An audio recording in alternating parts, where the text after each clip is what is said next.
His throne, my redemption. Previous episodes are available in playlist, a link is given in the video description. Episode 9. Delilah sat on the floor in the dungeon, looking down at her stomach with eyes that were as red as blood. She'd been crying for more than a day now, non-stop. She hadn't eaten a thing, hadn't drunk a sip of water. He'd succeeded in completely breaking her, he'd won.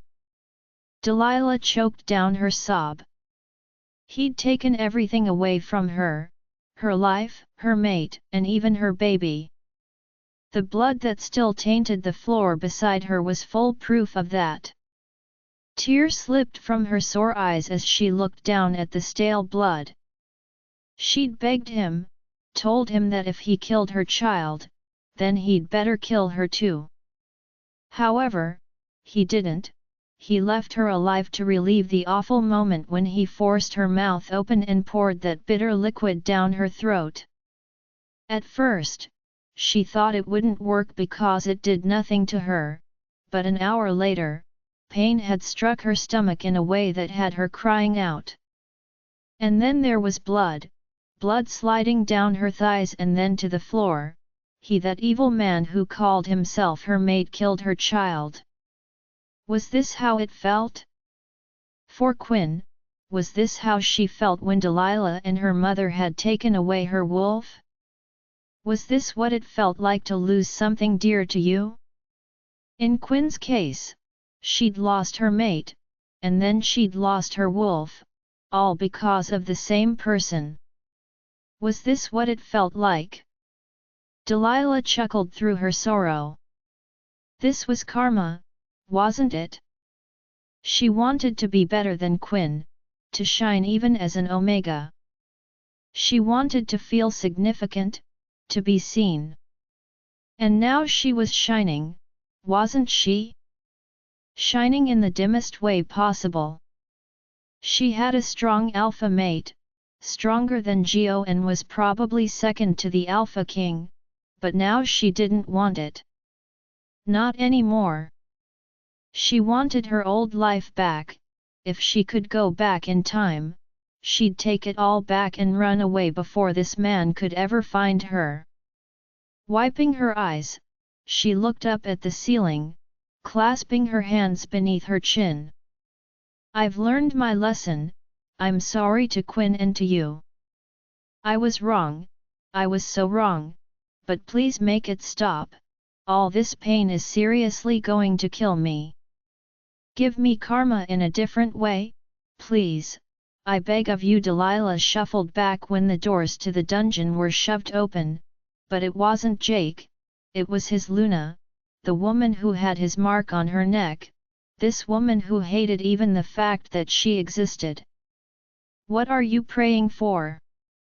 She chuckled. The goddess won't help you, you'll have to save yourself.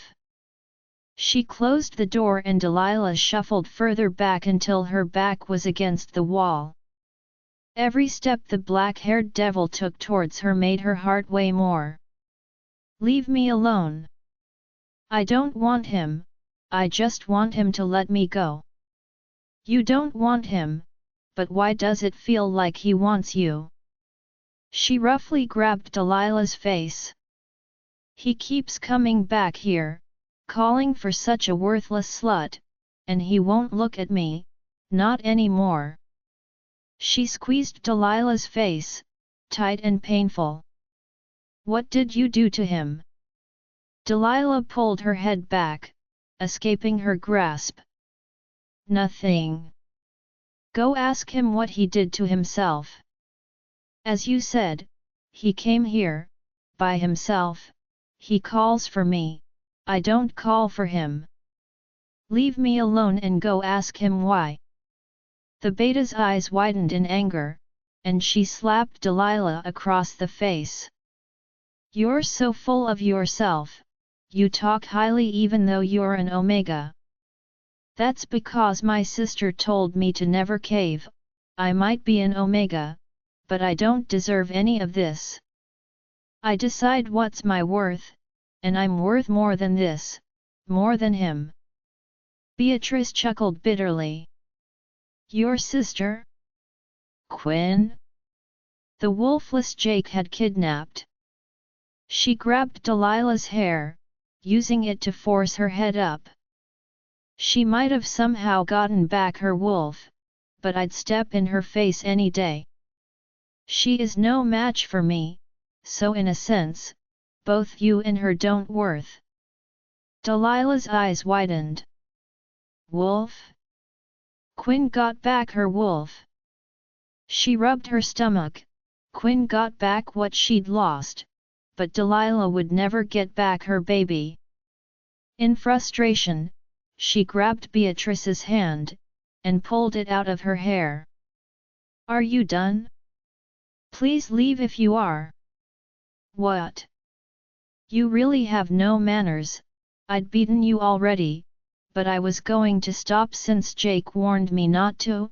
However, you deserve to be beaten to sickness." She lifted her hand and slapped Delilah once more. This time, Delilah could taste the blood in her mouth, and when Beatrice hit her again, she couldn't hold back her cry of pain. She fell against the cold concrete and Beatrice kicked her. Once, twice, thrice, and didn't stop until she was coughing blood.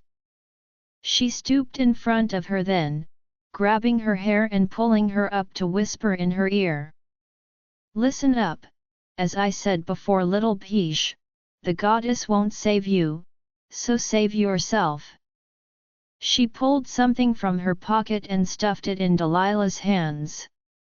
"And the only way to do that is by killing your worthless self." Delilah's hand gripped around the pocket knife, just as the door was pushed open again. Beatrice stood to her feet immediately, looking back at Jake, who seemed more murderous than ever. He glanced down at Delilah on the floor and then back at her. "What did I tell you? What did I tell you?" "I'm sorry," but she disrespected him before she could finish. Jake's hand was around her neck.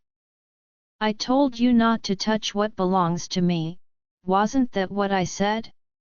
Know your place, Beatrice, I'm not afraid to wring your neck." He shoved her back against the floor and then nodded towards the door. "I'll deal with you later, for now, get out." Beatrice scrambled to her feet, then rushed out, and Delilah shoved the knife behind her as he approached. "I told that scoundrel not to come down here, and look, she made me embarrass her in front of you." He offered her a hand, one that Delilah did not take. "I hate you," she whispered. "I hate." The last bit of her words were screamed in the vicious sorrow that was consuming her. "Why won't you just let me go? Or just kill me? That would be so much better than living this hell with you." Jake's eyes twitched, his hand clenching as it retreated to his side. Something about the words "I hate you" didn't sit right with him. They made him angry, even though they shouldn't. "I won't kill you, I already told you that I enjoy your company. You're my little bunny, how could I let you go? Will I still be your little bunny if I reject you?" Delilah blinked up at him, the tears in her eyes making her vision blurry. Delilah Felon rejects you," Jake Hone as Jake slammed his hand against her mouth and in the process, her head knocked against the wall. "Shut up, shut up. What makes you think you can reject me? What gives you the right? I still wouldn't let you go. So sit still and accept this new life. You seem out of it tonight, maybe it's because I killed your baby. I'll pity you just a bit, I'll give you another day to recover, and when I return, you'd better be ready to be the slut you are." He removed his hand from her mouth and twisted towards the door. Without another word, he walked towards the exit and Delilah pulled the knife from behind her, looking at his back begrudgingly. "No, I will escape you, I'll do anything to escape this life." She flicked the blade out and put it at her neck. "Even if it means killing myself." Jake turned towards her then, his eyes widening in shock when he spotted the knife. He took a step towards her, and she quickly lifted her free hand, stopping him. "Another step and I'll do it." "Delilah, I swear to God no, I won't do anything to you, just put the knife down." "You're scared, aren't you?" "I'm sorry, I'll let you go, I promise this time I will." "You're lying again." She smiled, and somehow the act had panic invading his heart, something he barely ever felt. The beats that came from it were loud, drumming in his ears. It was almost as if he were scared. "Please," he'd never begged before, but he felt the need to do it now. "Put the knife down." When she didn't, his hand trembled as he stretched it towards her. What was this feeling of dread? Why did he feel like this? Why didn't he want this worthless whore to kill herself? He didn't want her, did he? He was sure he didn't, but what was this? "I said to stay back." "Delilah, please," she shook her head. "I'd rather to die than be with you, I hate you that much."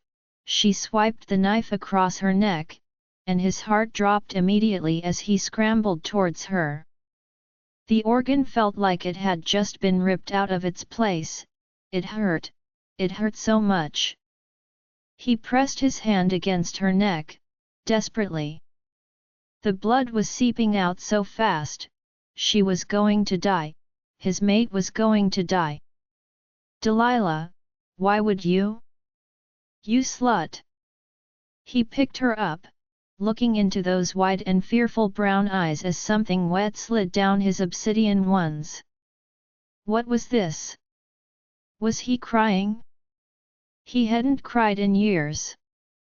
It reminded him of that day his mother had killed herself right in front of him, and it was horrible. Jake rushed her to the hospital. She was choking up blood, going in and out of consciousness. He didn't want her to die, she couldn't die, history couldn't repeat itself, it couldn't happen again. He didn't know why he cared, but he did. His wolf was restless, shifting and howling in his head, and his body and his heart were trembling.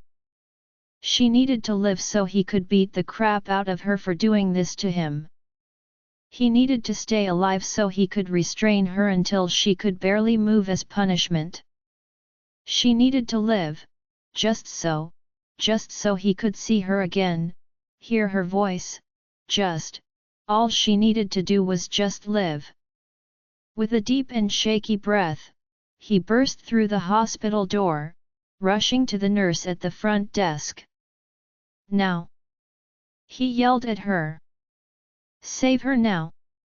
The nurse got up immediately, seeming even more panicked than he was. "Yes, Alpha, this way." She led him to the emergency room, where he laid her down, and then numerous doctors rushed in right after. They surrounded Delilah, the now unconscious redhead on the bed, stained with blood all over. She looked more pitiful than she'd ever looked before.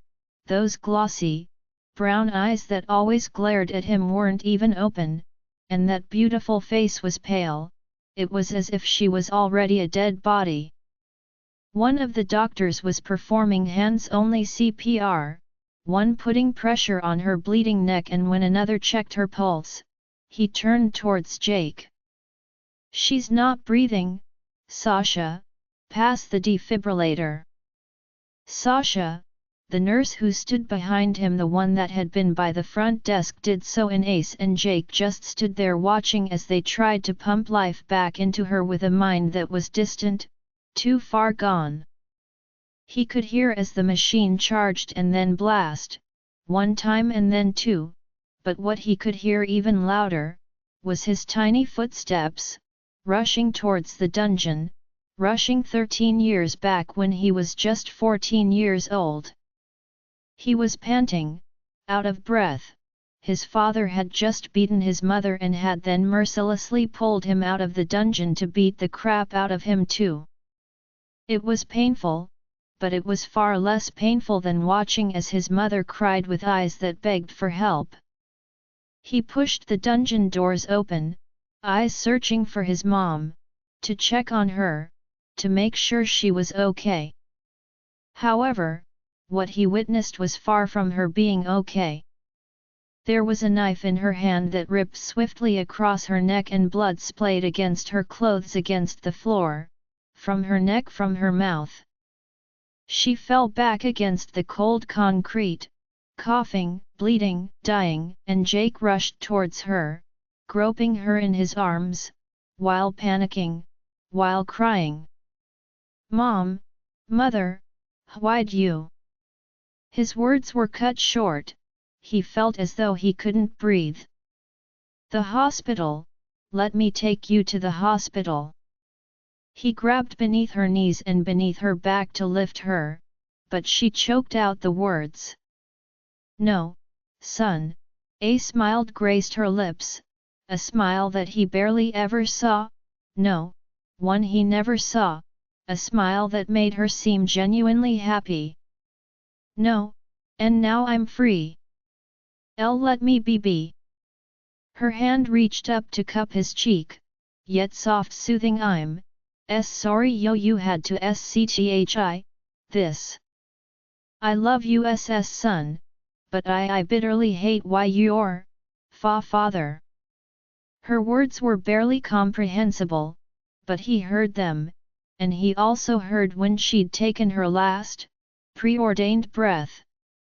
Jake had pressed his hand against her heart, he'd pressed his hand against her bleeding neck, he'd screamed, he'd cried, but none of it brought his mother back alive. This was his fault. He didn't protect his mother, he'd been too fragile, too weak, but though he'd taken some of the blame, he pinned most of it on his father, him and that new piece he'd brought home 7 years ago. That was when it all started, the disconnection, the abuse. His mother wasn't his father's true mate, and so when he found his gifted mate, he started to disregard his respect for Jake's mother. Hurtful words soon turned into painful slaps, and when his mother tried to leave him with Jake by her side, he'd locked her up in the dungeon, preventing her from starting a life elsewhere. She became bitter towards him. Every insult that came from her mouth would end in her being almost unable to walk. He'd beat her until she was just about crippled, and when his mate got pregnant with a child, he turned against Jake too. Jake wasn't going to be the alpha, even though he was the firstborn, it was her son who'd take the throne. He really never minded it, the only thing he cared about was his mother, the woman suffering in her name and in his. It seemed that night, she was tired of suffering and Jake was too. He had picked up the knife beside her on the floor, just as pack members rushed inside, his father behind them. They must have smelled her blood. He looked down at Jake's dead mother, coldly, before looking up at him. "What happened here, Jake?" "She killed herself, because of you." He thought he'd see regret, or even an ounce of pity on his father's face, but there was nothing, nothing but an underlying look of satisfaction. "I didn't want her, but nobody else could have taken her away from me." He looked towards his men. "Take her out, bury her body beside the largest oak tree near the west borders." The men had hauled her out, and Jake sat on the floor watching as his father turned his back and left. That night, he didn't sleep.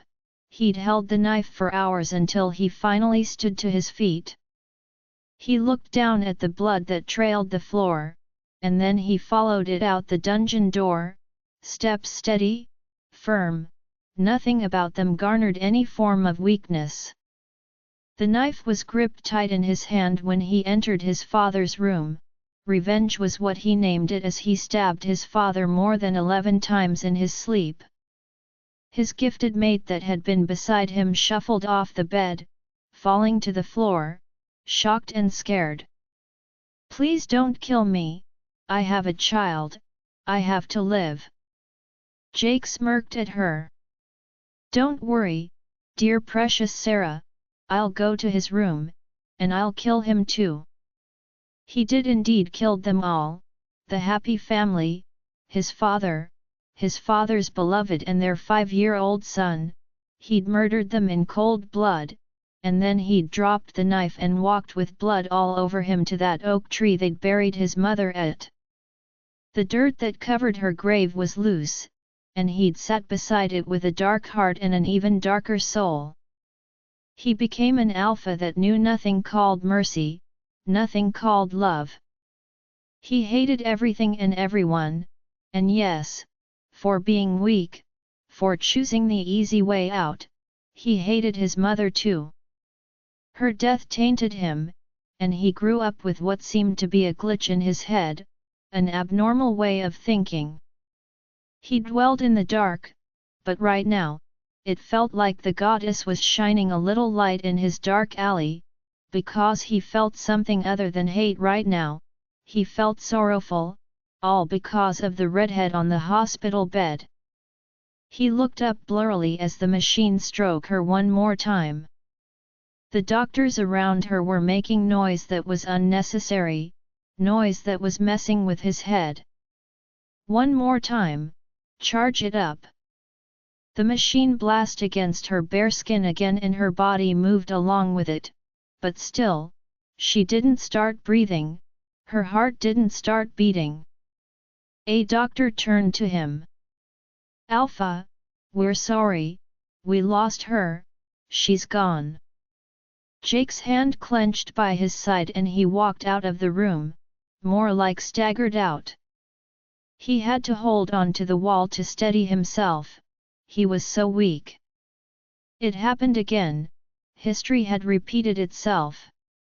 And he, "Vincent, one more time." He heard one of the doctors yell and someone hissed before the machine was fired again. "See, she's dead. There's nothing we can do." Something beeped and then came the sound of a heartbeat. "We got a pulse, hurry up, get me the..." Without hearing anything else, Jake passed out on the floor, drowning in his memories, drowning in unconsciousness.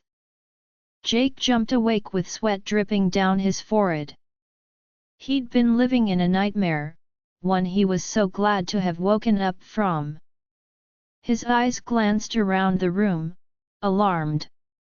He was in a hospital room, and he immediately remembered why he was here. Delilah, it was all because of that little. He pinched the bridge of his nose. No, he needed to check if she was okay. The last thing he remembered was that they got a heartbeat. Was she still breathing now? Was the heart that had stopped still beating? Shuffling off the bed, he walked towards the door. However, before he could open it, it opened on its own, and Beatrice walked in, her eyes widening when she saw him. "Jake, honey, you should lay down." His eyes narrowed at her, into tiny slits of anger. "How many times have I told you not to call me that?" I'm sorry, but the doctor said you collapsed because of stress." "What about Delilah? What happened to her?" She frowned, glancing away from him. "Why do you care?" You shouldn't care whether she lives or dies. You're changing, Jake. Look, Beatrice, you're making me angry. Your presence alone was enough to anger me, but now you're talking rudely too. Answer my question, or just get out. She's fine, but I really wanted her dead. That knife, did you give it to her? She hesitated. Why ask when you already know? Jake ran his hand down his face, clearing it of the sweat that had coated it. I'll deal with you later, and your punishment will be so severe that you won't want her dead anymore. He pushed past her, and she grabbed his hand. Where are you going? Don't go, not to her, please. He yanked his hand out of hers and walked through the door without another word. Annoying, clingy women repulsed him, and Beatrice repulsed him the most. Everything about her made his blood boil, and now the fact that she'd been the one to give Delilah that knife was with his head. He wanted to catch her up in the worst way possible, to grab a knife and do the same thing to her. But he couldn't. She was his Luna, the woman everybody on the outside thought he loved. If he killed her... His nose burnt when he picked up Delilah's scent, a flowery odor that too made his blood boil, but in a way he didn't understand. It didn't elicit a feeling of anger, it instead strummed his senses, creating a heat he sometimes couldn't resist. The closer he got, the more impatient he was to see her. His steps quickened, only stopping when he stood in front of her door. His hands were trembling for some reason, and there were feelings he considered foreign rushing straight through him. He reached for the knob. Was she awake? He wanted to see her. But did she want to see him? Despite knowing the negative answer to that question, he twisted the knob, pushing the door open. Her scent flooded his nostrils, becoming denser, suffocating him in the most gratifying way possible. His eyes searched the room until he found her, staring at him with those big, brown eyes. They widened in fear, and she shuffled back on the bed she laid in, groaning out in pain as she did so. Her reaction to seeing him made his heart churn, and he couldn't comprehend why. He stepped further inside, closing the door behind him, and making his way towards her bed. "How are you feeling?" he asked her. She didn't answer him, she just laid there silently staring at him as though he'd come here to finish her off. It hurt his feelings, the fact that she'd made him relive those long-lost memories, the fact that she'd made him cry, and was now acting like the victim. His hands clenched at his side. Maybe he should finish her off, maybe he should drape his hand around her neck and reopen the wound. But regardless of the way she looked at him, that wasn't what he wanted to do, and the feelings confused him. The red hair that blocked a portion of her face his hands so badly wanted to gently swipe them behind her ears, and he wanted to draw nearer, to get an even stronger whiff of the sweet scent she possessed. Stargazer lilies, and fresh lemons. The scent seemed to have captivated him, that and the beauty she still held on to despite her condition. He wanted to hear her voice, for some reason, he wanted to hear it more than anything. "Answer me, Delilah." She flinched at the annoyance in his tone, but it wasn't completely directed at her. She shook her head. No, her voice was croaky, as if this was the first time she'd spoken since she woke up. That thought delighted him since it was to him. "What's the problem?" "I wanted to die, to never see you again. It hurts that I lived because I don't think I'll ever have the courage to try taking my life again." Her words angered him, they made the hole in his heart become so prominent. His hands clenched tighter, and he wanted to hit her, but the stronger part of him wanted to hold her for God knows what. Bunny, I told you, you can't escape me. No matter what you do, I won't let you fall out of my palm. I wanted to, Delilah confessed. You took away my freedom and then took away my baby. I want to escape you more than anything. A sob drifted through her dry lips, clogging around his heart, squeezing it. He'd thought he loved seeing her in pain, but not right now.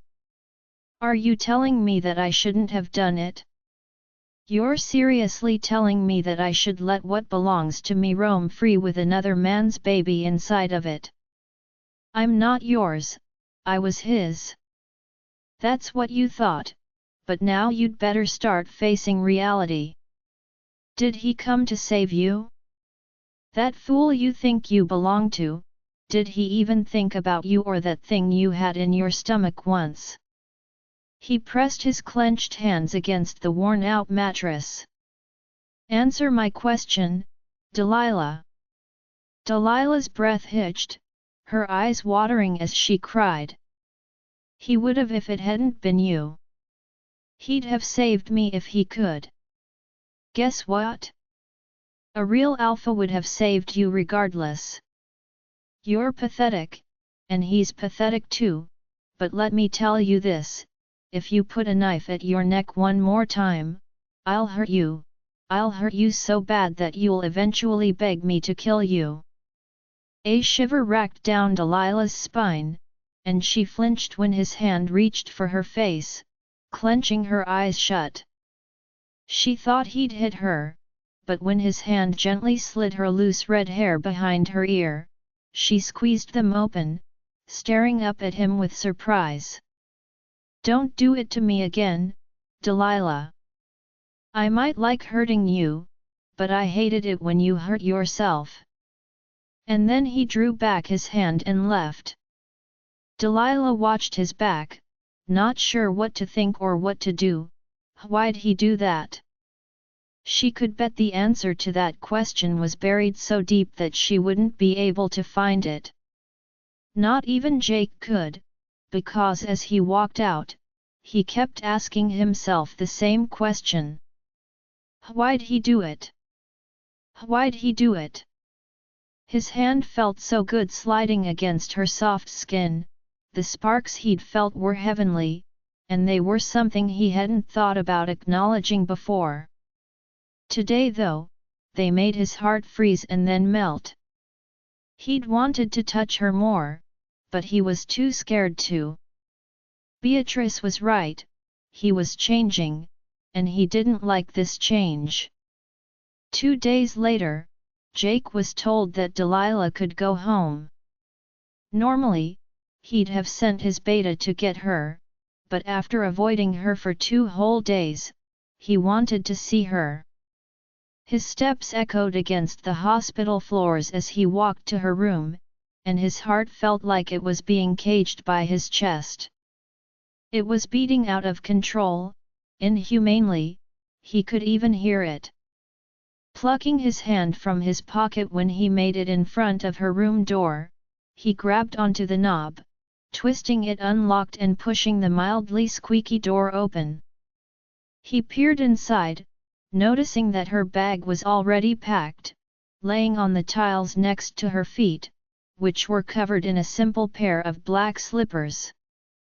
She was sitting at the edge of the bed, fixing her hair that was caught in a fluffy bun atop of her head, overall messy and yet it still looked nice.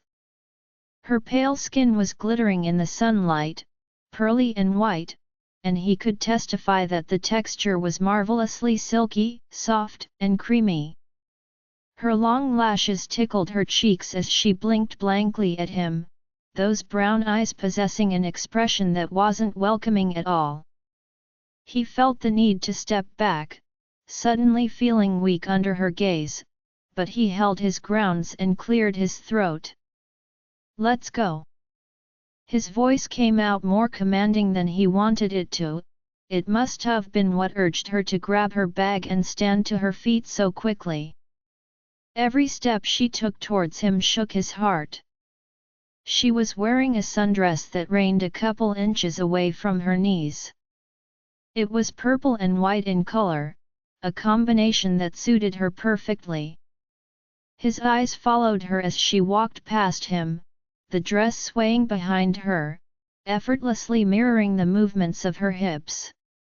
He wrung his bottom lip between his teeth and clenched his hands in his pockets as he followed after her. She seemed all better now. The dark circles beneath her eyes hadn't fully cleared, but they were lighter, barely noticeable. "How is your wound?" he randomly questioned.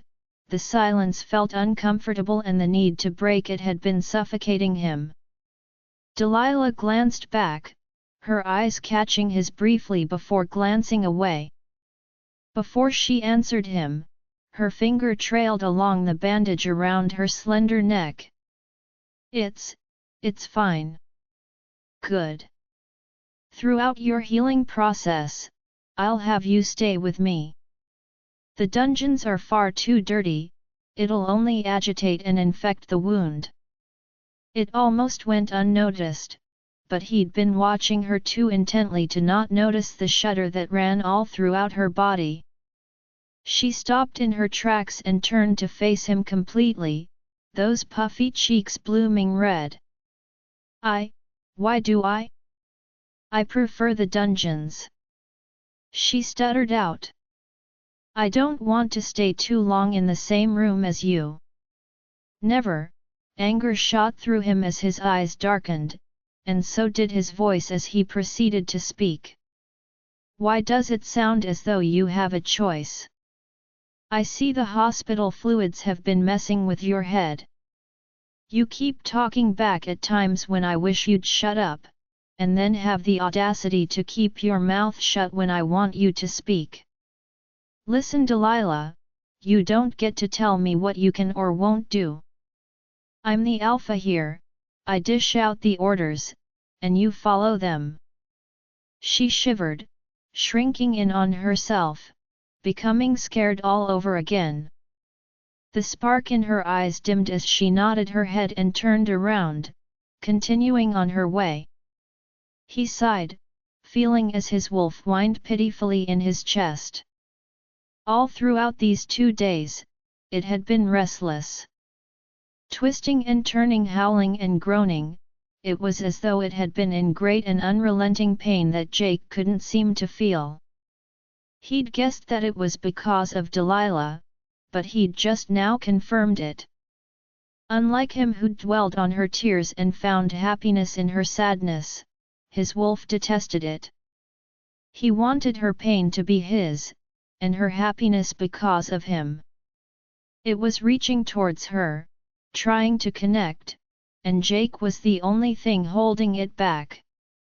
His eyebrows knitted as he glanced down at the bag in her hand.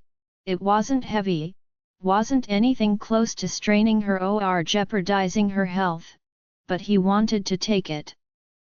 His hands twitched, his eyes so focused on the bag that he hadn't even realized that she'd stopped walking to open the door. He bumped right into her, and she turned to him while hanging onto the door handle. He stepped back, finally deciding to grab the bag and yank it out of her grasp. "I'll take this," he told her, and her lips fumbled to disagree, but then she didn't. She opened the door, stepping through it, and he followed after. "Where?" she asked. "Which direction are we going?"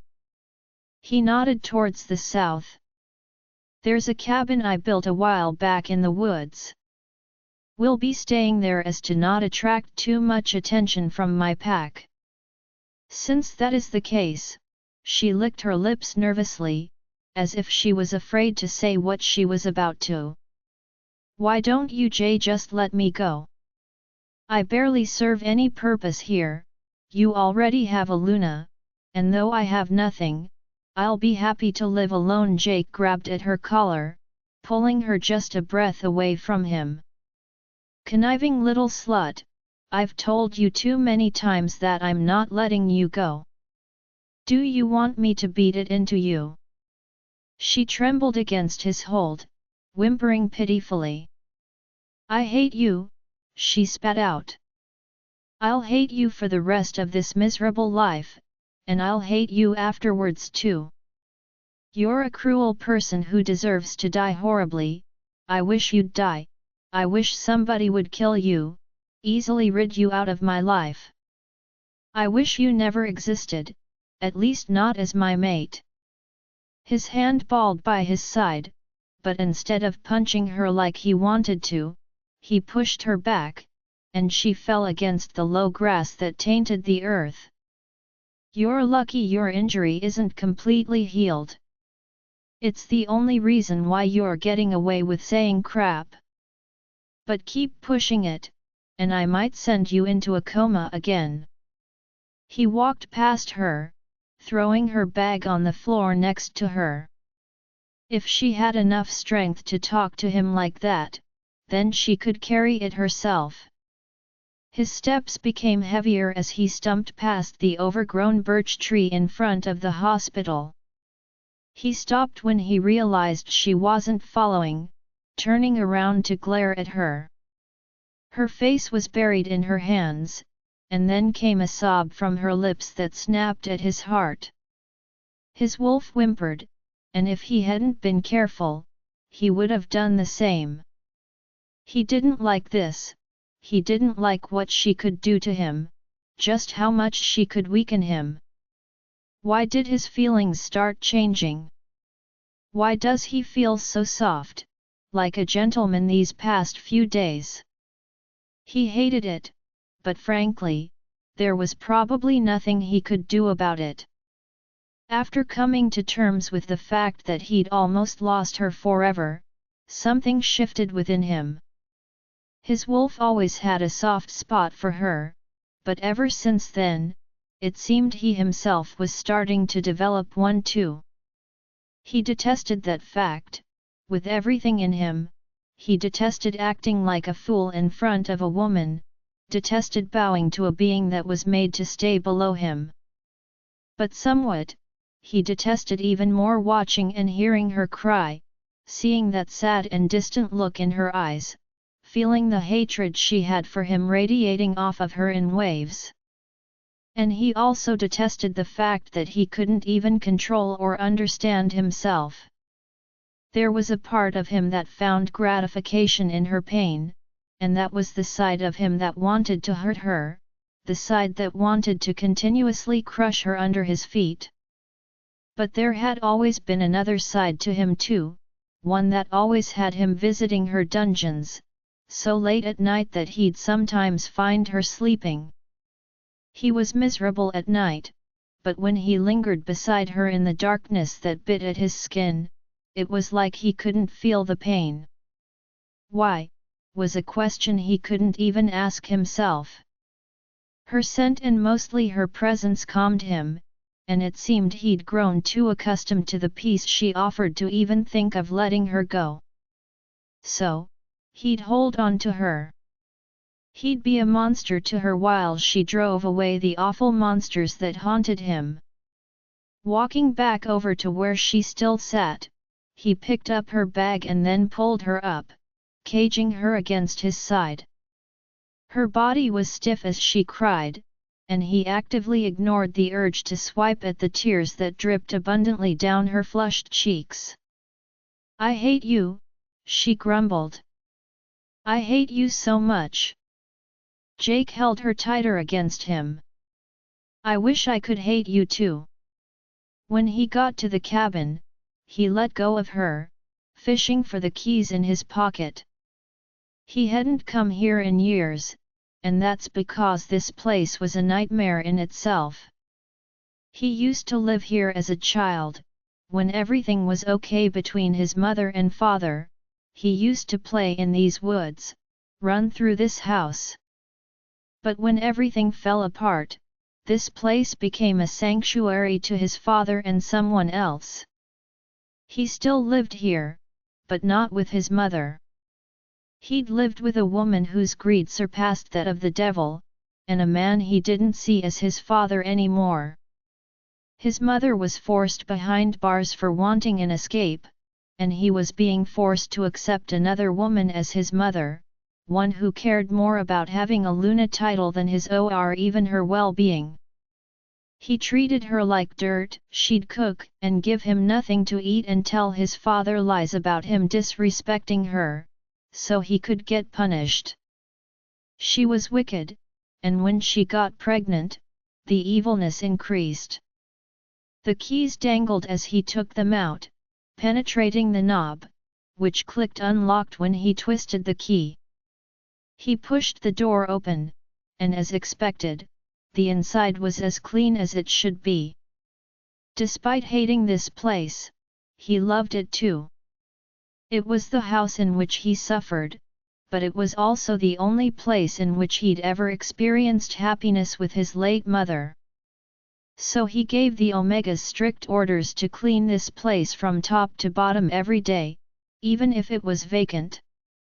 Running a hand through his dirty, blonde hair, he looked back at Delilah, who stood cautiously behind him. "Come in," he told her. As he walked inside, she followed him, hesitantly closing the door behind her. "There are 2 bedrooms in this house, you can have the master bedroom on this floor, let me take your bag there." He led the way down the hall, stopping in front of the room he'd murdered his father in. He didn't want to go in there, so he placed her bag against the floor and gestured towards the door he stood in front of. "This is the room, go in and get some rest, and bear in mind that if you walk out the front door without my permission, I'll beat you to sickness."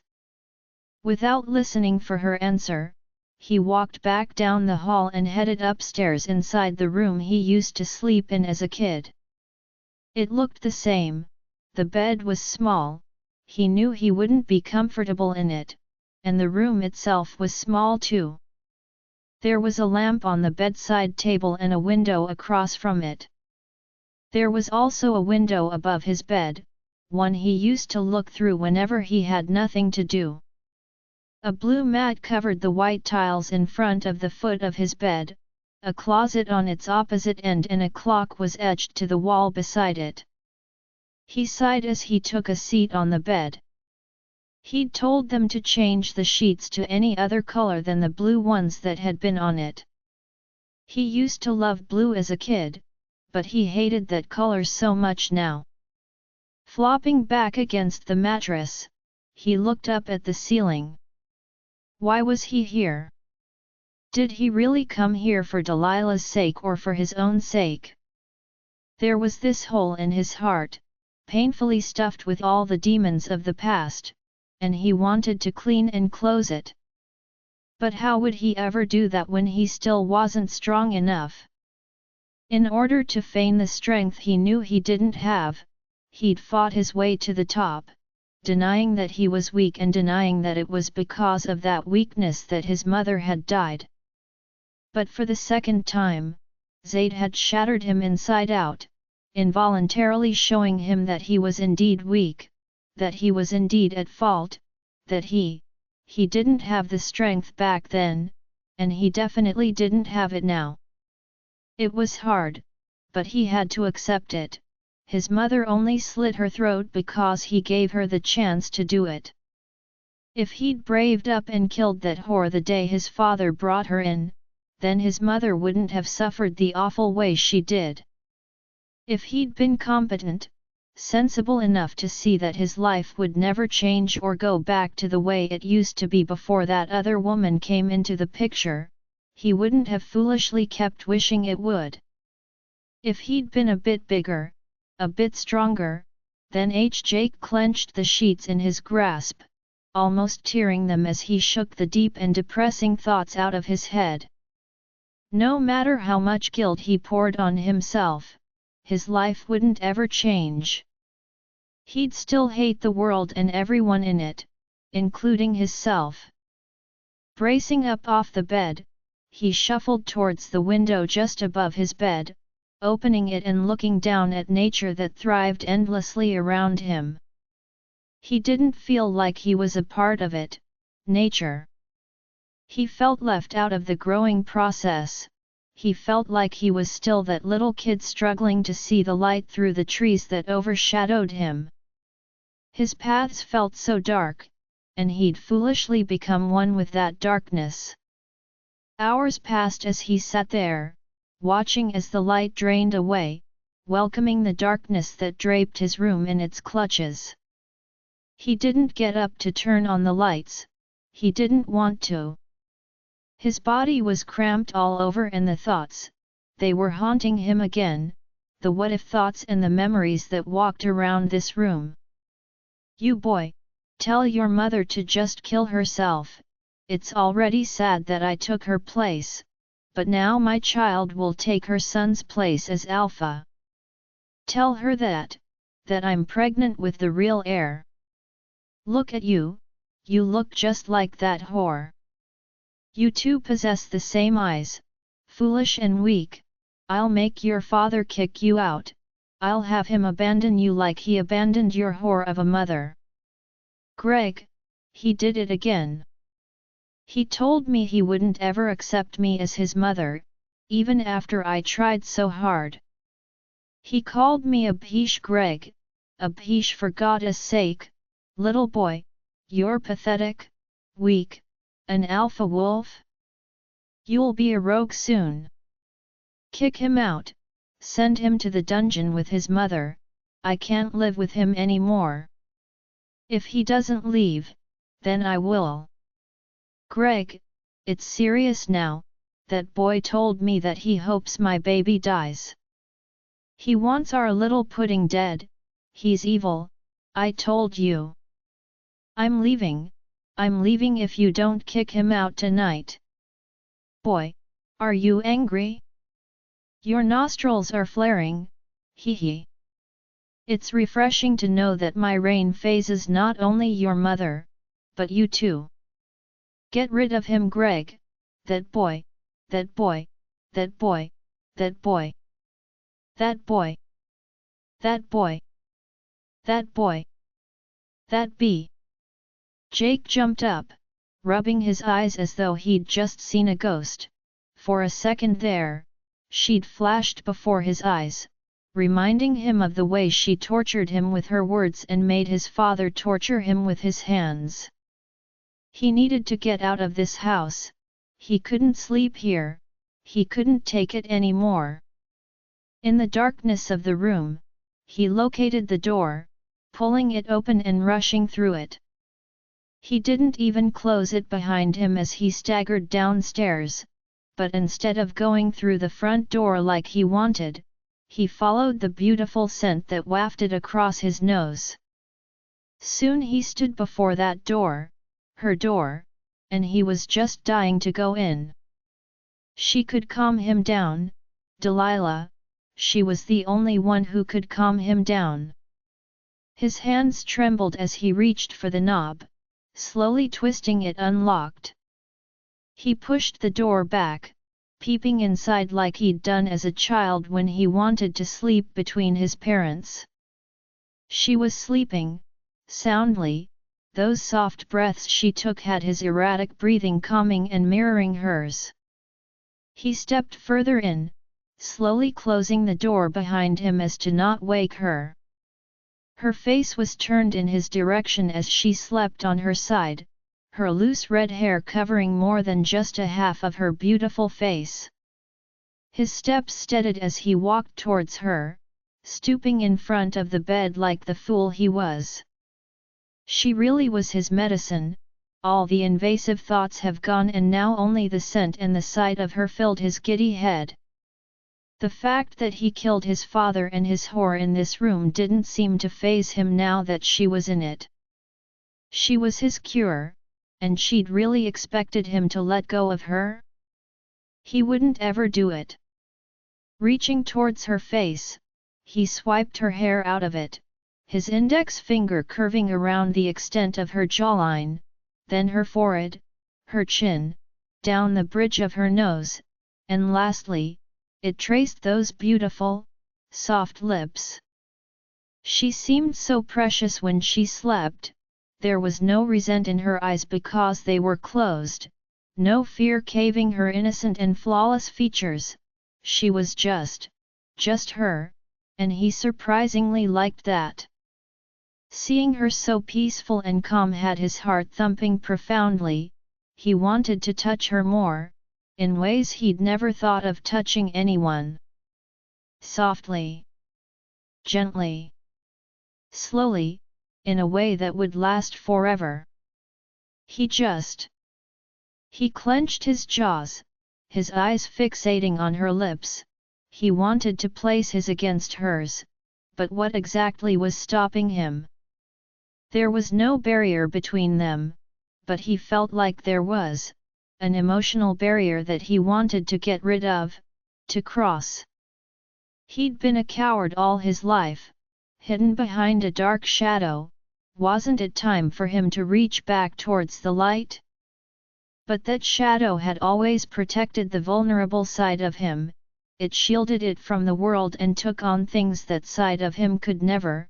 Could he really step out from behind it? And what would happen if he did? Would he fall, clamber, and shatter? Would he? Jake shook his head. He had to brave. For once in his cowardly life, he had to be brave. Gripping onto the white sheets on the bed, he leaned closer to her. He was afraid to breathe, afraid the enhanced sounds would wake her up, so he held his breath.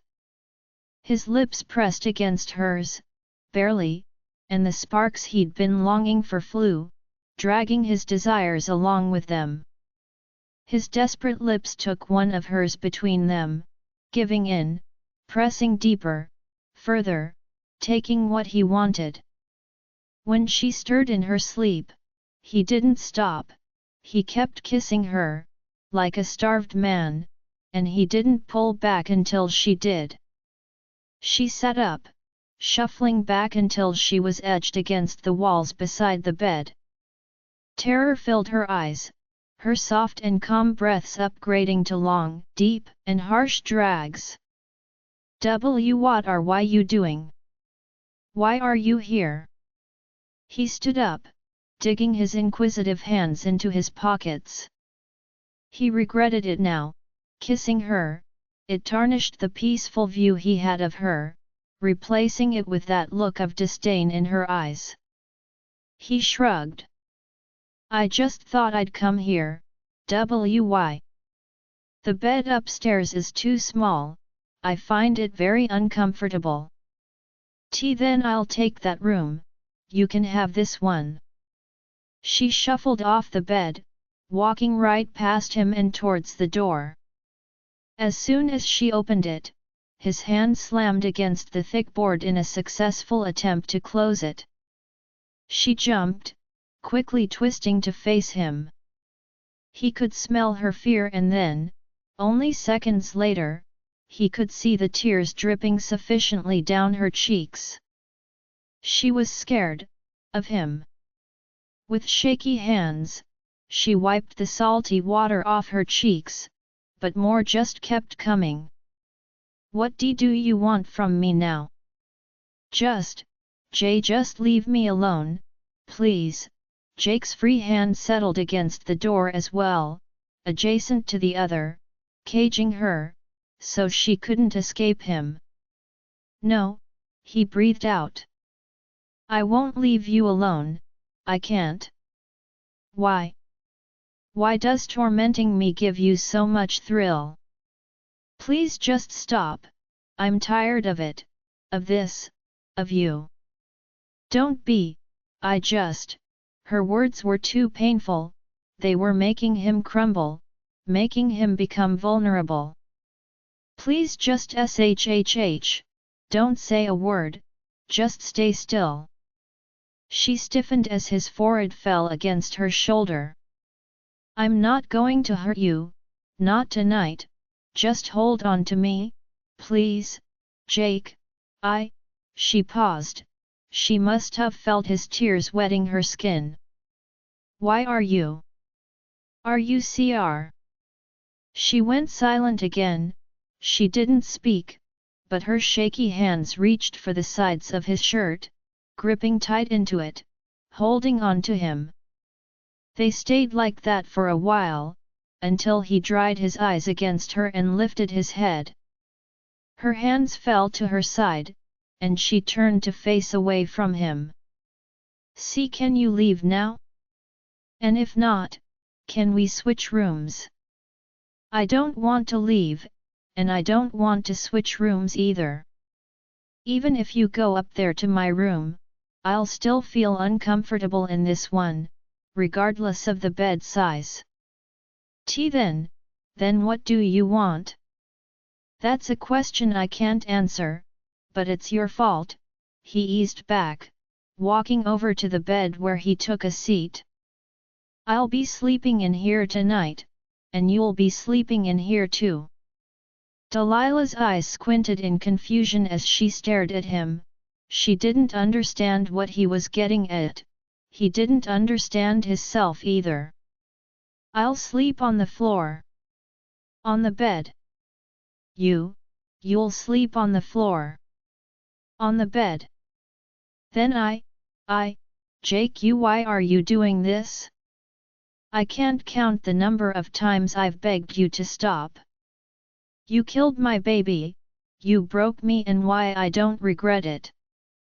I won't regret anything that I've done to benefit myself. I told you already to stop acting as though you have a choice. Come here. She stayed still for a while before shaking her head. No, I do come here, Delilah. She flinched at the austerity in his voice, arms hugging around herself as she slowly approached him. She stopped in front of the bed, sniffling when even more tears came to her eyes. It pained his heart to see them, but how would he get her to listen to him if not by force? How would he get her to stay if he didn't lock her behind a wall of fear? He laid back and patted the spot beside him. Come lay beside me. She hesitated, but despite her obvious wariness, she crept onto the bed, laying at the very edge where it was possible for her to fall off. His arm fell around her waist, pulling her back, pulling her flush against him. A gasp left her lips, and after that, nothing else did. Bunny, I don't know why I'm doing this or what for. I'm just as confused as you. You're doing something to me, something I hate and yet something that I seem to like, and I don't know what it is. What is your problem? Why are you making me like this? He held her tighter, burying his face against her back. She made him cry a second time. Delilah couldn't sleep. She was too scared to close her eyes while laying in the same bed as him. The room was only lit by the lamp on the bedside table, but its light illuminated enough. The double-door closet in front of the bed was filled with clothes that belonged to a woman and not a man. There was a diary in the drawer on the bedside table, makeup and jewelry in the small box beside the lamp atop of it. She'd searched through this place before finally settling in, and came to the conclusion that this room belonged to somebody else. Beatrice perhaps, but if so, why'd he bring her here? And why had he been so adamant on sleeping beside her? Delilah shuffled in his arms, awfully uncomfortable. His touch repulsed her, everything about him did. She hated the very sound of his voice, the tap of his footsteps, the soft drags of his breath. She wanted to grab the pillow her head laid against and use it to suffocate him. He was sleeping, she could try, but she bit her lips, gripping into the sheets. Something about the way he'd laid against her and cried prohibited her. She didn't pity him, it was just surprising to know that a man as cruel as him could cry. If he could dish out such evil, then what could anybody possibly do to make him cry? Were those tears something she'd only imagined? And if not, then who was the cause of them? Who on this very land could make such a man cry? Beatrice? Zaid? Delilah was confused and curious and disgusted at the same time. Grabbing the arm he had around her, she carefully removed it, sliding off the bed and onto the floor. His scent was sickening, but she couldn't deny that he smelt nice. Liquor and the subtle scent of lychees, bitter and strong but sweet and refreshing at the same time. Her eyes drifted towards the drawer on the bedside table. The diary, she wondered if it was his or did it perhaps belong to the whatever woman had occupied this room before her. Even if it was Beatrice's, she was still curious to see what was in it. She grabbed the drawer handle, slowly pulling it open. As soon as her eyes landed on the book, she took it out, creeping closer to the light of the lamp. A deep breath left her lips as she opened it, peering at the first page. January 23, 1994. The Alpha chose me at the ball last night. He said I stood out the most, that he wanted me to be his. Out of all the girls who flaunted themselves at him, out of all the girls who stood behind high-ranking positions and some high-ranking families, he chose me. An omega, a nobody who was too scared to even step foot in that party. I wasn't wearing the most extravagant dress, but I did wear the best one in my wardrobe. I'd been sitting outside by the lilies that grew by the pond, alone and sad, but then he'd appeared, out of nowhere. He'd taken a seat across from me, sighing out numerous breaths of frustration. He'd seemed so annoyed and yet handsome at the same time. I'd wanted to question his health, but I kept my mouth shut instead, and had stared at anything but him. I hadn't spoken, not until he spoke to me first. And his voice was breathtaking, it had bathed my thighs in want, and ignited a forbidden heat within me. "What are you doing out here?" I repeated the same question he'd asked me in response, claiming that I was at the pond first, and that he was the one who invaded my space. He'd laughed at me, and we'd begun a conversation that tied us both together on the grass beside the pond. He'd taken my virginity, and then he'd chosen me. Last night was the greatest. 1994? That was even before she was born. This wasn't Beatrice's diary, and it couldn't be one of Jake's exes either. He'd definitely not existed in 1994, was this his mother's? A family member's? Delilah skipped the pages, reading until she heard Jake groan in his sleep. She closed the book, shoving it beneath the bed and looking back at him. He was twisting in his sleep, sweating profusely, it was like he was in pain, buried deep in pain he could not escape. Her hand reached towards him, slowly, but stopped when a heart-wrenching sob flooded from his lips and then tears burst free from the corners of his closed eyes along with it. Her heart dropped for whatever reason, she did not know. Was she sorry for him? No, not her, her wolf was, it detested seeing him like this, she could feel it. The desperate way in which it wanted to save him, a man who didn't deserve to be saved. Nevertheless, her hesitating hand grabbed onto his shoulder, trying to shake him awake. He jumped up, looking around the room, as if searching for something, until his eyes landed on her.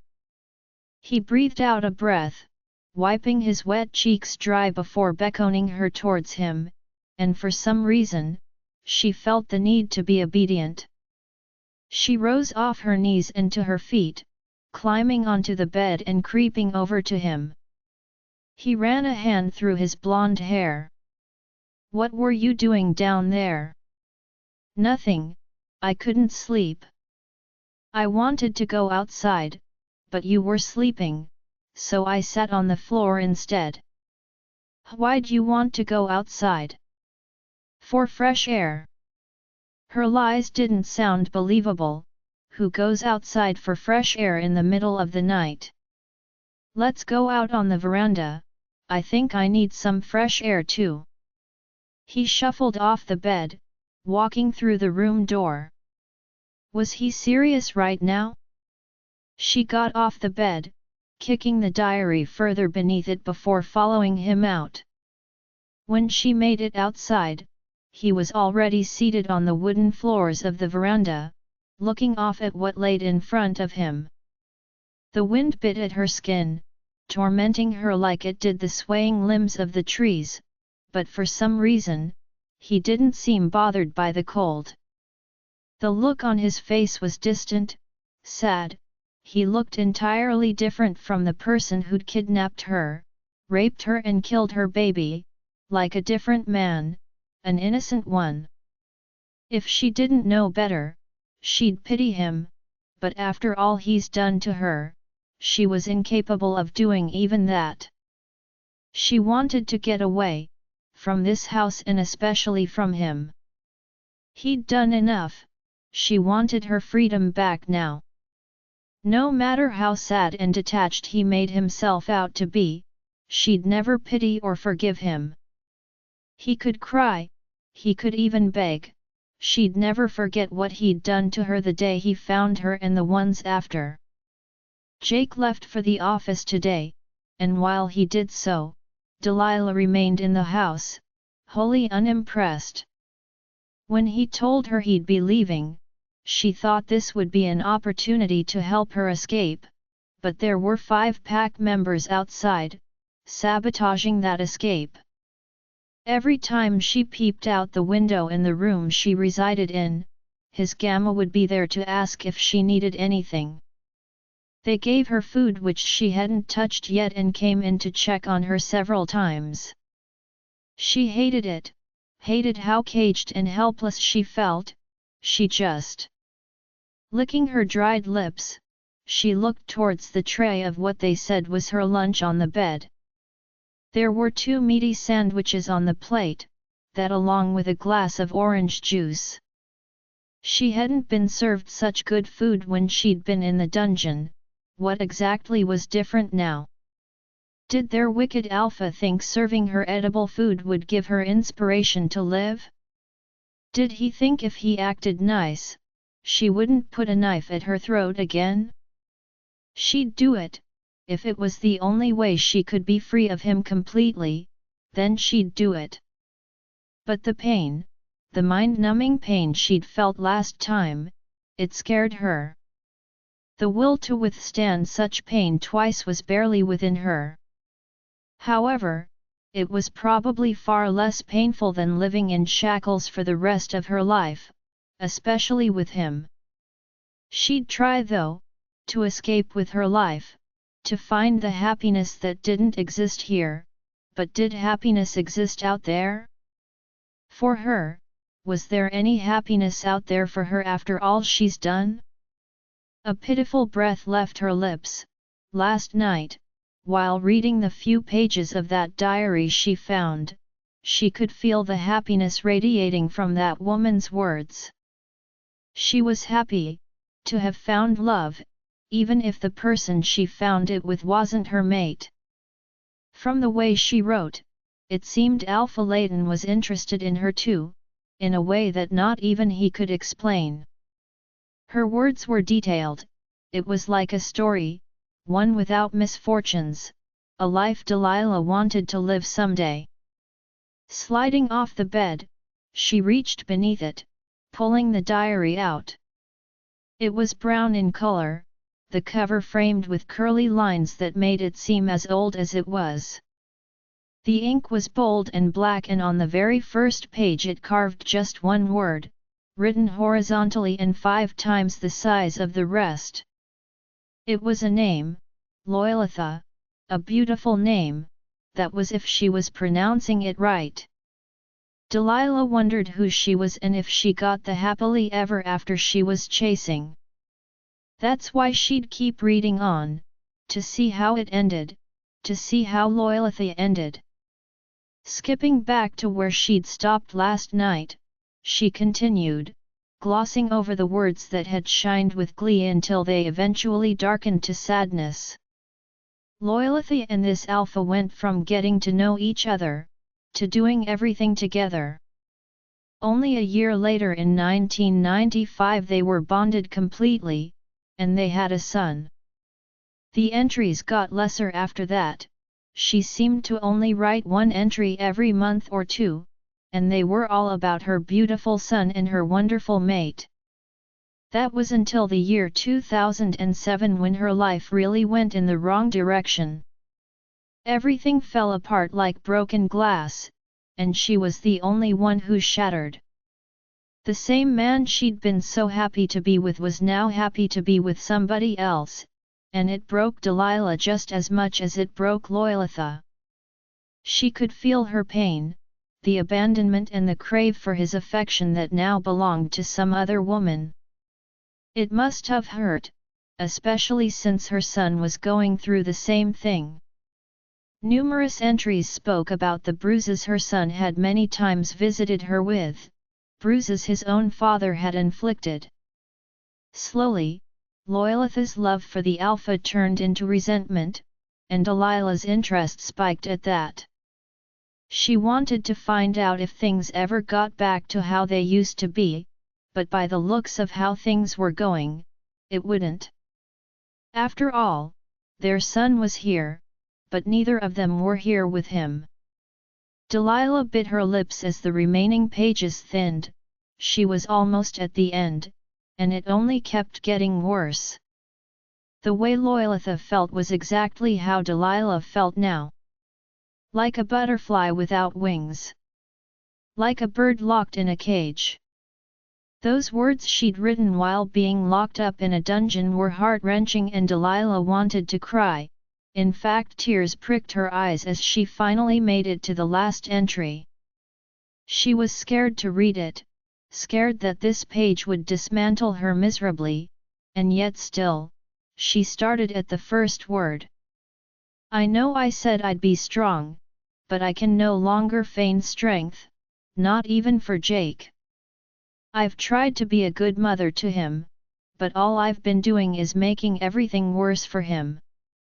I've proven to be useless over and over again, scarring him. I don't feel like his mother, I feel like his burden. He'd been beaten time and time again for defending me, a mother who couldn't defend herself. And I pity him, so in order to save myself and to protect him, I'll leave. For him to be accepted by his father and the new Luna of this pack, he had to let go of me. I know he won't willingly do it even if I told him to, that's why I won't be giving him a choice. I'll finally grow my wings, I'll finally be free of this cage, and I couldn't be happier. Jake Hone, I truly hope you never find this diary, and even if you do, I pray you won't read how humiliating my whole life turned out to be. But if you are reading this, just know I love you, I always have, and I always will. Throughout my suffering, you kept me alive. And I died to keep you alive. Goodbye, son. Loyalitha Henry Delilah sniffled, her tears dripping in abundance onto the blank pages as she skipped them, searching for more, just one word that could prove that she didn't kill herself, just one to prove that she didn't die. When she found none, she closed it, not wanting her agony to have her ripping the pages. It was awful. Was that how easily one's life could be ruined? Just like hers after she ruined Quinn's.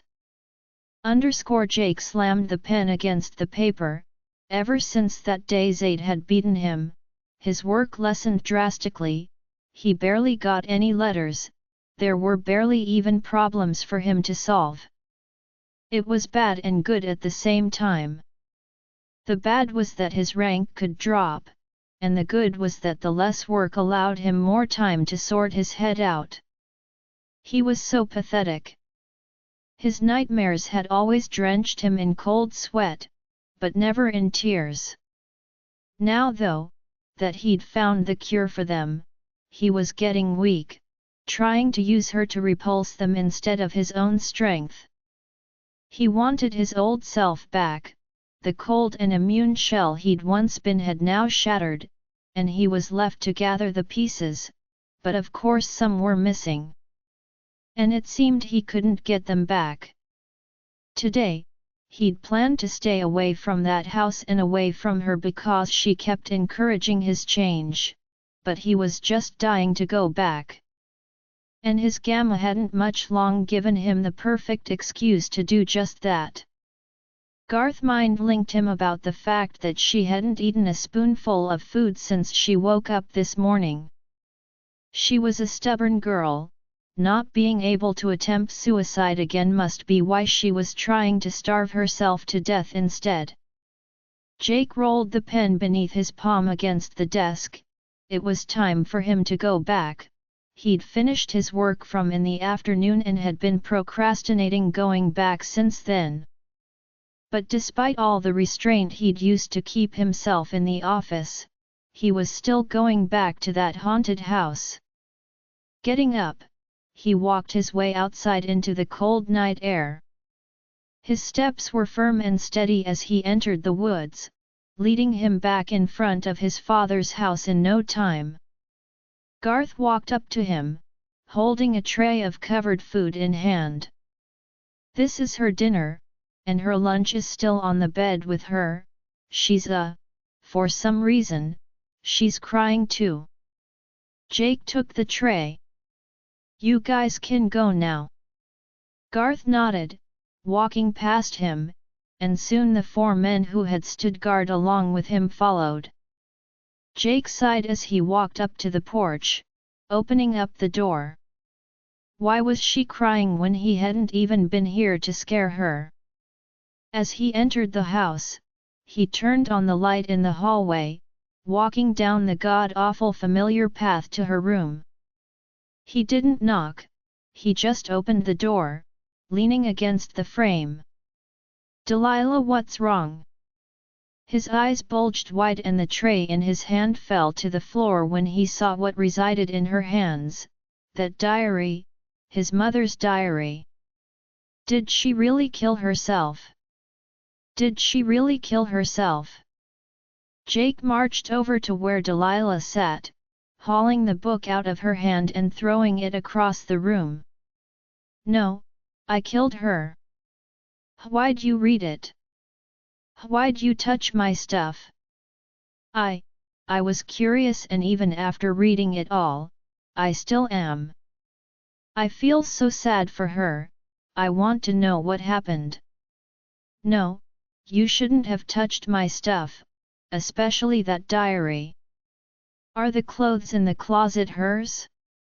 I touched them too. Jake clenched his jaws, his hands shaking in anger as he ran one through his blonde hair. His heart was beating out of control and his head now ached with a distinct pain. Get out, I don't want you sleeping in here anymore, go upstairs. Delilah didn't move, instead she scoffed, looking towards the diary that laid flat against the wooden floor. I can't believe that you're the Jake she wrote about, the sweet and caring little boy that always resided by her side. You're nothing as such, you're not sweet, you're not caring, you're wicked, just like your father. I'm not, he stepped back in denial. I'm nothing like him, I'd never hurt my mother like he did. But you've hurt me, Your true mate. I never wanted a true mate, I hated the thought of ever having one. My father changed because he found his true mate and now, I'm changing too. That's why I marked Beatrice, and that's exactly why I treated you the way I did. The plan was to kill my true mate if I ever were to find her, but that day, I don't know why, but I couldn't kill you. Instead of hate, a certain possessiveness took over me. He fisted his hands by his side, looking at the floor instead of at her. I felt angry, but not for the right reasons. I should have been angry that you turned out to be my mate, but I was more angry that you knew I was your mate and still had the guts to tell me that you belonged to someone else and that you were pregnant for them. I should have killed you then, I shouldn't have brought you here. If I'd killed you, none of this would have happened. You're right, you should have killed me, I probably would have been happier dead. She shuffled off the bed, walking past him and out the still open door, stepping over the scattered food on her way. Jake took a deep breath, following her out and grabbing onto her hand before she could climb the stairs. He was angry, but just like her, he was curious too. What did she write? What's in there? That diary, what exactly did you read? She glared towards him with her glossy, red eyes. Why ask me? Didn't you read it for yourself? He looked down, shaking his head. No, I didn't read it, I couldn't. It was just, every time I open that book, I am reminded of the horrible scene of her death. It plays out before my eyes, over and over again, and it doesn't ever stop until I close the book. His voice was breaking, the heartache was so prominent in his tone that Delilah's eyes subconsciously softened. It was, well, it was about her life, how it tragically went from happy to sad. She spoke about how she hated herself for not being able to properly take care of you. In fact, the last page she wrote was written for you. He held her hand tighter, clinging to her desperately. What did it say? I think you should read it for yourself. No, please just tell me. Delilah sighed, trying to wring her hand out of his. When he didn't budge, she stopped and looked at him. Let go of me. He was reluctant, but his grip slackened around her hand until he wasn't holding it anymore. As soon as he let go, she took a seat on one of the stairs, looking up at him with eyes that practically forced him to sit down too. He did so, and she only started speaking then. She wrote, she said she was a burden to you, that you wouldn't be happy if she was still alive, so she died to keep you alive. She also said she loves you. Jake intertwined his hands against his knees. He didn't know how he felt, the pain was indescribable, just as haunting as this house was. He licked his lips when they went dry, eyes focused on the wood that made up the floor until they just weren't focused anymore, blurry and teary. He was once again in that space, sitting in front of his dead mother, just looking at her. He knew it, he knew it'd been his fault. All along, he knew she killed herself for him, but it would have been so much harder if he'd accepted it. Now though, that it was confirmed, he couldn't even deny it anymore. The tears from his eyes wet his cheeks as he blinked. He felt more sorry to her than he'd ever felt before. That woman had been the rock he leaned against, the only thing that had kept him sane in this crazy world, and then one day she just disappeared, breaking the dam that held all his insanity back. He chuckled, a sad sound, a painful one. Why hadn't she killed him before killing herself? Did she really believe he'd have been happy if she left? Did she really think his world would have been better without her? Jake wiped his eyes, standing to his feet. He needed to leave, but before he could do so, a hand latched onto his. Jake, the need to have her gripping onto him tighter outshone the need to yank his hand away. He looked towards her, once again appearing weak in front of this woman. He'd fallen to his knees too many times in front of her, and he hated it. Nobody else had ever seen him crumble, not even Beatrice, so why did he have to fall so deep into sorrow whenever he was around her? An unfamiliar sound left his lips, something so similar to a sob as he tried to answer her. "Where are?" She glanced away, as though she was scared to talk to him, but why wouldn't she be? He was a monster, someone so different from the innocent kid he once was. "Where are you going?" He'd wanted to go outside, for a run, for a fight, anything that could calm his mind, but no, he wanted to stay with her too.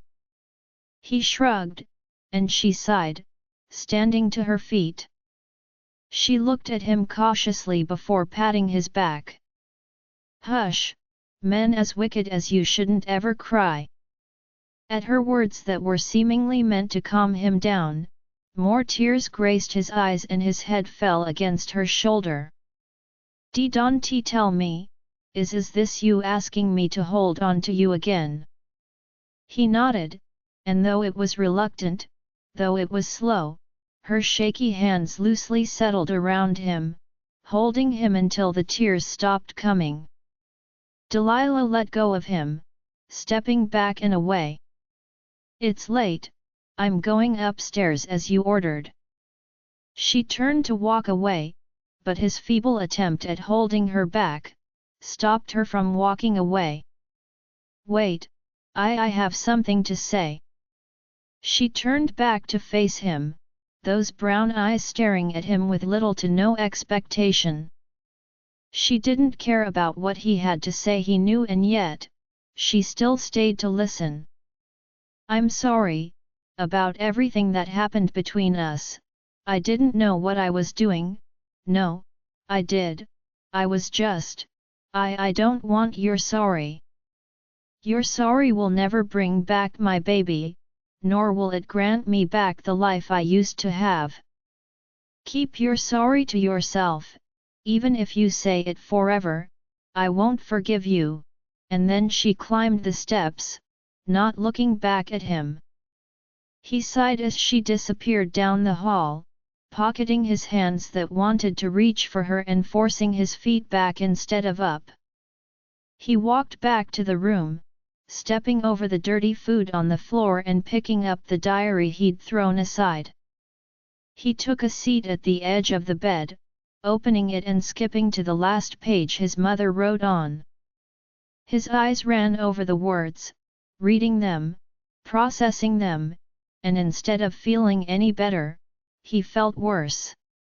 For years, he'd held on to this diary, and never truly had the guts to read it through. As funny as it may sound, he'd been scared. A strong and dignified alpha such as him had been scared. How ironic. He wanted to find out what she wrote and exactly why she killed herself, but he felt like he already knew. He'd been there to see it all, with these obsidian eyes, he'd seen things he'd never wanted to see. His mother left a scar so big in his heart that he'd done all manner of things to close it. He went around and acted a fool, and now his actions were biting him in the ass. He'd killed many people for absolutely no reason, women whom he slept with, the ones who couldn't at all please him, and men who uttered even the least bit of disrespect to him.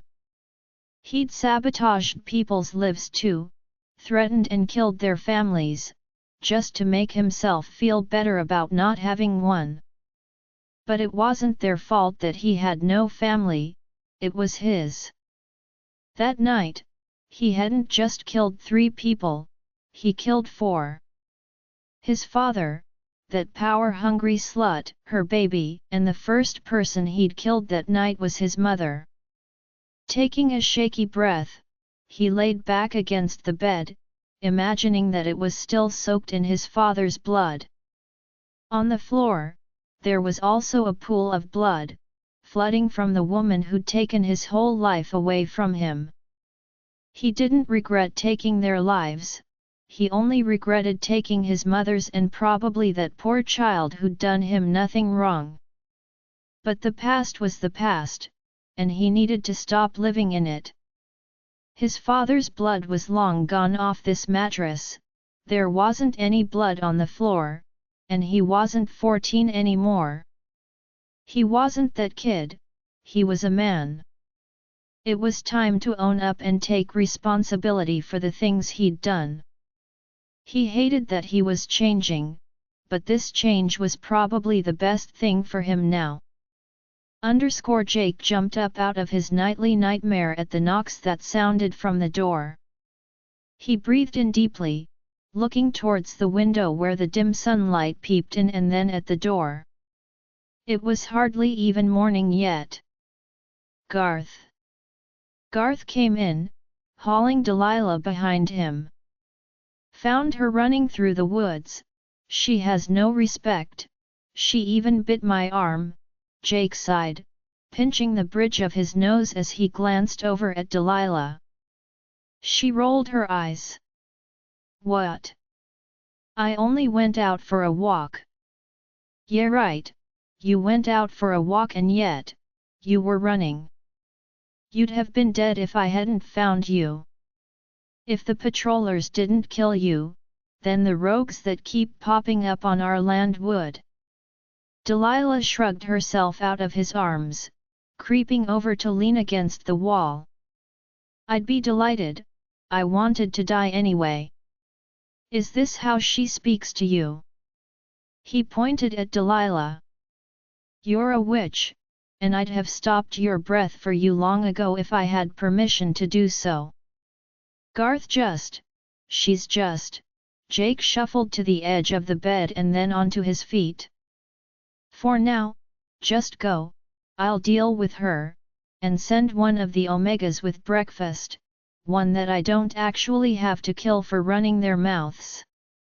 Garth nodded, glaring over at Delilah one last time before walking out. As soon as the front door closed behind him, Delilah huffed, walking towards the only exit out of this room. Stop right there! She froze at the sound of his voice, hiccuping once and then twice. What did I tell you about going outside without my permission? What? Do you not fear me anymore since you've seen me cry? I told you, I just wanted to go for a walk, which turned into a run. And then that run would have eventually turned into an escape? Stop with me, Delilah. I'll put you back into the dungeons if I have to. Then put me back, I preferred it down there anyway, I barely had to see your face. She twisted the knob and pulled the door open, walking through it. Delilah, wait, she didn't stop, and he sighed as she escaped up the stairs. Damn it! He said he'd change, and he didn't even know how to go about taking the first step towards it. The Omega came with breakfast a little after that. The table was full, and yet, he was the only one sitting in front of all the god food. Delilah didn't come back down since she went up. It seemed her hate for him had multiplied even though he actually did nothing this time. Standing to his feet, he walked towards the stairs and then up each one until he stood in front of the room she resided in. It was his childhood bedroom. He could bet the bed that had been too small to fit him whole was the right size for her, but even so, he could also bet that she wasn't comfortable. Being with him always put her on the edge. She made it rather obvious that every time he was around she wished he wasn't, and though that was expected after all he'd done, it made him mad. With a sigh, he squeezed his hand around the knob, pushing the door open. Her presence and scent had already been prominent from the outside, but now his senses were cruelly being filled with her, and his eyes were the happiest. Such a beautiful woman did not belong on earth, and yet she belonged to him? The goddess was far too kind to a monster like him. Closing the door behind him, he stuffed his hands into his pockets and walked further into the room. She was wearing the same dress she had on last night, her red hair loose and swaying down her shoulders. She also had a Rubik's Cube in her hand, one that he was certain belonged to his childhood self. "I see your habit of touching people's stuff lives on. Where did you find that?" It took her a while to answer, but she eventually did. "It was under the bed in a small box. Should I not have touched this either?" "No, it's fine, I don't care about that thing." "So you only care about the diary? Did you read the last page?"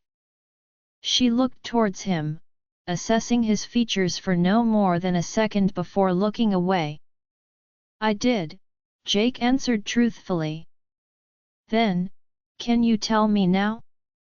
She didn't actually kill herself, did she? Do you have mood swings or something? You told me off earlier, you even tried to run away, and now you want to know about my mother? What is wrong with you?" "I just want to know." "Come down with me then. If you come down with me and actually eat something for once, I'll tell you about everything that happened the night she passed." "I'm not sure why you're so interested in my mother's diary, but I guess after reading through it all, you deserve to know the end." He lifted a hand, guiding it towards her, but instead of taking it like he wanted her to, she placed the cube against his palm and shuffled off the bed. She walked by him, stretching her arms with a groan, and then heading through the door. Jake clicked his tongue, gripping the cube with a force that could break it as he followed her down. Weren't mates supposed to bond easily? Everything went downhill for them from the very moment they met, and now he didn't even think there was any retribution for the bond between them. How would he fix it? What would he do? What would he say? He'd already apologized. He said those words like he had no shame last night, and she'd kicked his pride with no mercy by blatantly telling him she wouldn't accept them. Must he say them again? Could he even manage to force them out? Jake drove his fingers through his hair as he stopped in front of the table where Delilah was already seated. She was munching on a slice of bread, watching him steadily as he sat down in front of her. He placed the cube on the table, and she immediately pulled it towards her. "Tell me now. I think it'd be best for you to just eat breakfast first." "No, Delilah." He glanced at her, and she glanced away, hearing the warning in the sound of her name. She bit into the bread again, seeming uncomfortable, scared even. Jake sighed. "I want you to eat first, since you might lose your appetite after hearing what I'm about to say. You didn't eat yesterday, and I don't want it to be the same today. Why do you care?" She placed the bread down, the raw curiosity in her eyes crawling all over his skin, and though he didn't want to answer, he cleared his throat. "I just do, it doesn't matter why, just eat." "And aren't you going to eat? I'm sure you're hungry after throwing a tantrum last night." "I wasn't," I didn't throw a tantrum. Quit talking to me as if I weren't the man you were scared to breathe around. You don't seem so scary anymore. She grabbed the fork, tearing at one of the eggs. I mean, you are scary when you get all serious, but after last night, I'm not really scared of you anymore. This was what he wanted, her not being scared around him, but the way she said it made his pride hurt. Why was she always so harsh with her words? He got that she hated him, but couldn't she at least pretend to like him sometimes? Like now when they were having breakfast together. Reaching for a slice of bread from the plate in front of her, he bit into it. There's some orange juice in the fridge. You can either drink that or water. I don't know if you usually eat lunch, but you can tell me if you're hungry, and if I'm not here, then you can tell my gamma. I can cook for myself, I usually do. I prefer that, after what I'd done to that person's food, I'm not really comfortable with eating from anyone. So I'll cook for myself if I have the utensils and the food to do it. I don't think, Jake shook his head. Anything to make her happy, first step in getting her to like him, even if it's a little. You can do whatever you want, I'll have the omegas fill the fridge and cupboard. There are pots here, my mother used to adore cooking as well. I've eaten an egg, a slice of bread and even a little of the pancake. Tell me about it now, that night you promised to tell me about. Do you want to hear everything? Or just how my mom died? Everything, I want to know what happened to your father too.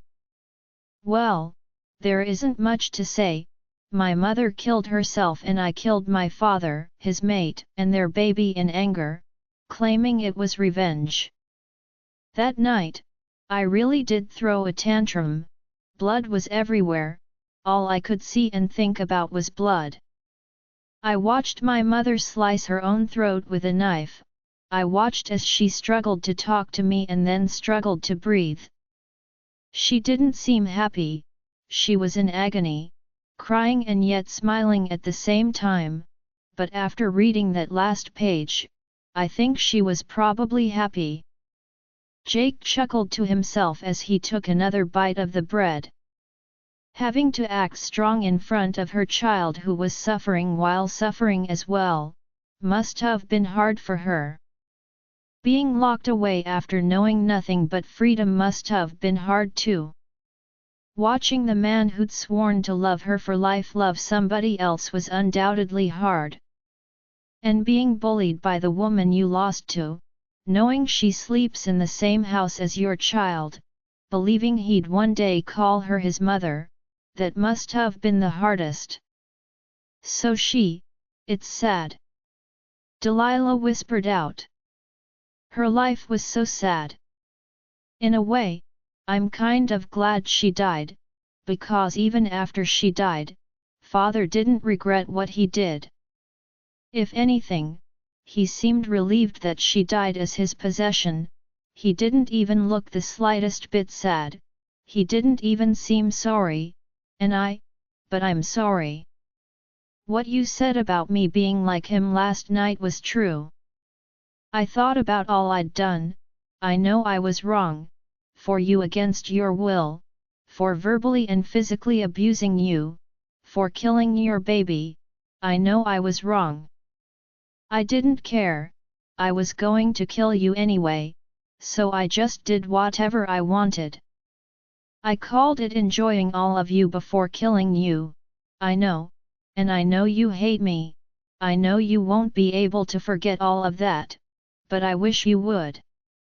He reached across the table, hand reluctantly covering hers that resided over the cube.